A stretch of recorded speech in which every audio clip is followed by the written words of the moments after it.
Good morning, everyone. It's Sunday morning here at Wolf Haven Farm, and we thought we'd take you on a tour of our garden and some of the flowers that are coming up around the property. So this is the garden that I've been working on that I've mentioned a couple times. As you can see, it's really a natural rock formation. You cannot dig very deep here. You hit rocks, and so all the rocks that are in circles are rocks that I dug up just digging down a couple inches. But I've got gladiolas planted in these couple beds here around me. The awl is there to try to keep the bunnies from eating my gladiolas. So far it's working, we will see.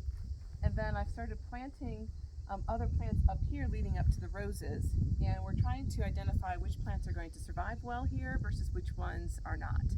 So some of them we purchased because we know that they grow live on the property, although they're the ones that are not doing as well. We went to Home Depot when we found anything that was drought tolerant, low water, full sun, and then some of them are deer, rabbit, and fire resistant.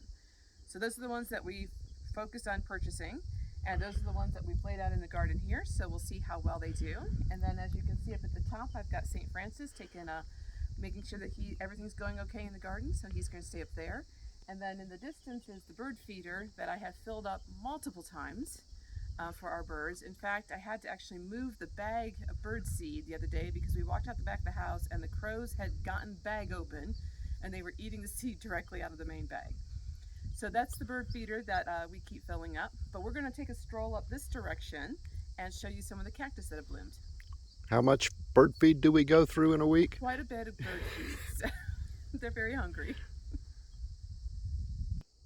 Okay, so we've walked up the hill a little bit from the garden, and this is one of the cactus that have bloomed. So we have prickly pear cactus all over the property. They're very difficult to find because the weeds get very tall around them, but with the yellow flower blooming on them, they're much easier to find. But if you are even just an hour south of here and it's a lot warmer, these get to be really tall. They get to be really big. Because we're in higher elevation and we have freezes in the winter, ours stay relatively small and low to the ground. But this bright yellow flower has come out on them. You can see there's a pink flag here.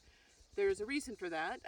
We want to make sure we don't run over them with the tractor, so we've marked them, and we're actually going to try to move them so that we can create prickly pear gardens around my patio area and then around another rock formation we have here.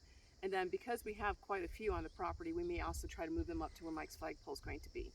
So we've got them marked so we know where they are. We just have to do a little research to see when's the best time to transplant them.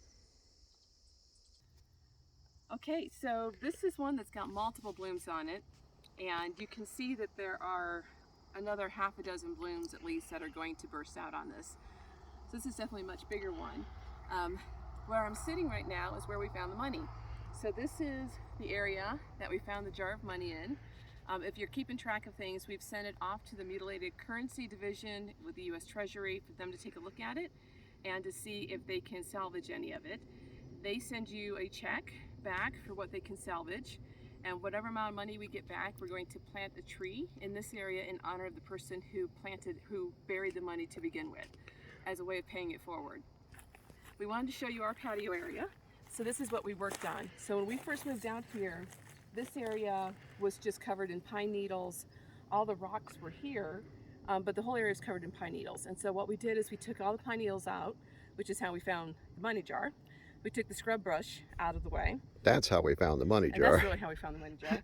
And then there was a pile of cinders and a pile of flagstone just sitting off to the side over here. So we hauled all the cinders up there, leveled the whole area off and put them down, put the flagstone down and got them all leveled. And then this furniture was white. It's antique furniture that was sitting on Troy's porch. So thank you, Troy, for donating the furniture to us. It still has a nice cushion, still has the nice glass tabletop on it. So now we've got a beautiful outdoor patio area. We just need to still secure the table because the winds get pretty strong. So we want to make sure the table gets secured so it doesn't flip over and bust the glass. But we're going to do that with rebar and secure it down into the ground to make sure that's good. And then I've got a nice place to sit outside and work during the day. And we also have a great place to sit outside and have a coffee or a drink. We're going to cut this video short because there's a huge storm cloud behind Mike, which you can't see. Monsoon season has started, So we are starting to get afternoon thunderstorms, which is great. Hopefully we'll start getting a lot of rain because, as you've all have probably heard, Arizona is in a terrible drought. And so the more rain we can get in the monsoon season, the better, both to fill up the water tables and also to prevent forest fire. So we will talk to you again soon. That's it from Wolf Haven Farm. Have a good day.